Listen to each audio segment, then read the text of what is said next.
Use your daughter. I did not want him to abuse my daughter. I did not But want him you to hurt her. allowed him I to did not hurt want her. him to do nothing to her. I wanted him to make love to me. That was my man. That was my fucking man. That was my man.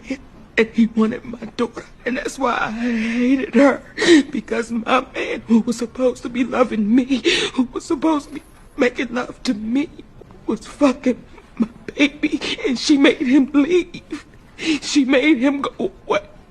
So whose fault was it then? It's this bitch's fault because she let my man have her and she didn't say nothing. She didn't scream. She didn't do nothing. So those things that she told you I did to her, who else was gonna love me since you got your degree?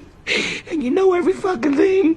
Who was gonna love me? Who was gonna make me feel good? Who was gonna touch me and make me feel good late at night? You let him abuse